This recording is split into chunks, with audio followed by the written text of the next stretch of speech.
বেগুন দেখলেই তো খাতে ইচ্ছে রে, তা খাওয়ার পরে বোঝা যাবে না কী অবস্থা। তো গাইস আসসালামু আলাইকুম, কেমন আছেন সবাই? আমি এখানে দুটো বেগুন নিয়েছি। বেগুন দুটোকে আমি আগে থেকে ধুয়ে পরিষ্কার একটা কাপড় দিয়ে মুছে নিয়েছি। এখন এর গায়ে মাখিয়ে দেবো একটু সরিষার তেল।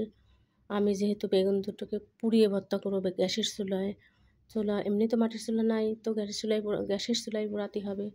তো সরিষার তেল মাখালে কী হবে, স্কিনটা যখন পুড়ে যাবে অনায়াসে স্কিনটা উঠে যাবে টান দিলেই। তো আমি চুলায় একটা স্ট্যান্ড বসিয়ে দিয়েছি, গ্যাসের চুলায় স্ট্যান্ডটা বসিয়ে আমি চুলাটাকে ধরিয়ে দিলাম।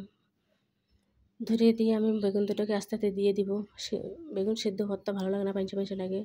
তো মনে হলো যে একটু বেগুন পোড়াই ভর্তা করলে মজা লাগবে, তো আমি এই বুদ্ধিটা করলাম। তো চুলাটা এ পর্যায়ে আমি মিডিয়াম আঁচে রেখেছি।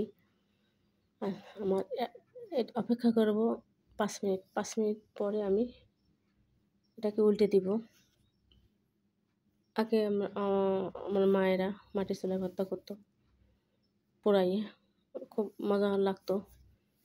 তো যাই হোক, এখন কী করার, তো হয়ে গেছে এক সাইড, এখন ফেটে গেছে। ফেটেও বেগুনের যে একটা রস আছে সেটা পড়ে যাচ্ছে। তো হয়ে গেছে আমার, আমি পরিষ্কার করেও নিয়েছি 3টা ঝাল আপনারা কম বেশি করে নিতে পারবেন। আমি আমার মতো করে নিয়েছি, দিয়েছি স্বাদ মতো লবণ, নিয়েছি একটা পেঁয়াজ কুচি। এটাকে দিয়ে আমি খুব ভালো করে মেখে নিব, একদম মিহি করে মেখে নিতে হবে। হয়ে গেছে আমার মিহি করে মাখা। দিয়ে দেবো সরিষার তেল, অবশ্যই সরিষার তেল দিতে হবে, নাহলে ভালো লাগবে না। তো সরিষার তেলটা দিয়ে আমি ভালো করে মেখে নিব, একদম সম্পূর্ণ সবগুলো ভালো করে মাখিয়ে নিব। সুন্দর একটা ঘ্রাণ বেরোচ্ছে। তো হাত জ্বলতেছে, শুকনো ঝাল তুলছে তো হাত জ্বলতেছে, কিছু করার নেই, খাতিতে হবে। তো কী সুন্দর হয়েছে বেগুন ভর্তাটা। তো আসসালামু আলাইকুম, সবাই ভালো থাকবে।